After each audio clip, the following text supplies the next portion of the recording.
کر دے وہ جب چاہے جسے چاہے اسے فرما روا کر دے۔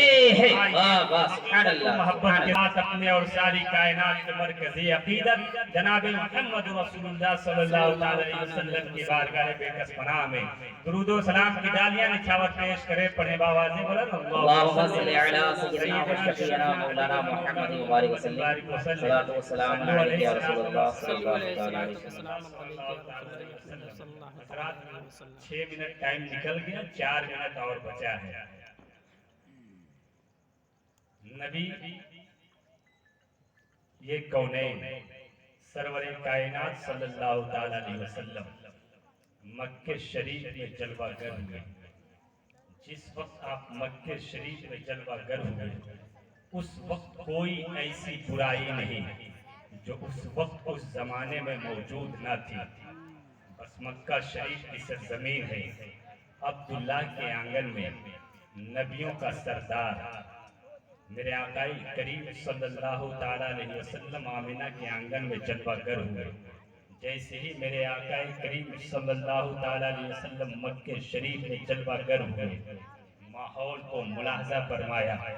اس ماحول میں کوئی گناہ ایسا نہیں تھا جو قوم میں موجود نہ تھا، کوئی جرم ایسا نہیں تھا جو قوم میں موجود نہ تھا۔ آقائی کریم صلی اللہ تعالیٰ علیہ وسلم نے حالات کا جائزہ لیا تو کہا مولا اتنے سارے جرائم ہیں، اگر ایک ایک جرم کی اصلاح کی گئی تو مولا زمانے گزر جائیں گے۔ مولا کوئی ایک ایسا نسخہ عطا فرما دے جو ایک ہی نسخہ سارے مرض کا تنہا علاج بن جائے، کوئی ایک ایسی دوا بھیج دے جو ایک ہی دوا سے سارے مرض ٹھیک ہو جائے۔ اگر یہ بات سمجھ میں نہیں آئی تو میں ایک مثال دینا چاہتا ہوں۔ مثال کے طور پر آپ کے چھتیس گڑھ میں کوئی بچہ کوئی اچھے اسکول میں اچھے نمبر سے پاس ہو جائے، اس کے بعد دلی کے یونیورسٹی میں جائے، وہاں بھی اچھے نمبر سے پاس ہو جائے، یونیورسٹی اس بچے کو کہیں اور آگے بھیج دے کہ یہ میرے دیش کا مقدر ہے، یہ میرے دیش کا چمکتا ہوا ستارہ ہے۔ وہ بچہ آگے بڑھا، آگے بھی اپنے ملک کا نام روشن کیا۔ جب وہ بچہ وہاں سے پلٹنے لگا، اس ملک والوں نے خبر کر دی ہندوستان والوں کو کہ اب آپ کے ملک کا گورو واپس ہو رہا ہے۔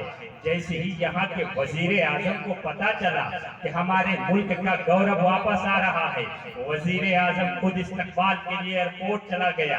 اگر جس کے استقبال کے لیے وزیر اعظم استقبال کے لیے ایئرپورٹ پر کھڑا ہو جائے، اللہ اکبر، بڑے بڑے لوگ استقبال کے لیے کھڑے ہیں، بڑی بڑی گاڑیاں لے کر کے لائن میں کھڑے ہیں کہ یہ بچہ میرے گھر کا مہمان بنے گا، یہ بچہ میرے گھر کا مہمان بنے گا۔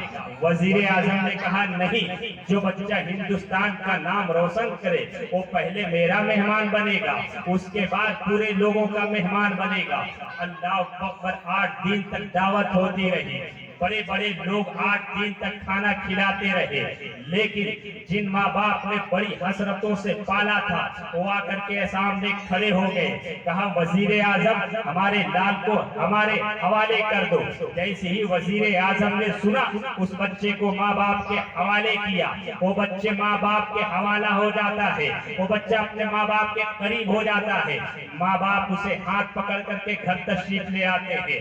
جیسے ہی گھر آتے ہیں اچانک اس بچے کے پیٹ میں درد ہوتا ہے، طبیعت خراب ہو جاتی ہے، ماں باپ پریشان ہونے لگتے ہیں، اس بچے کو لے کر کے ہاسپٹل جاتے ہیں۔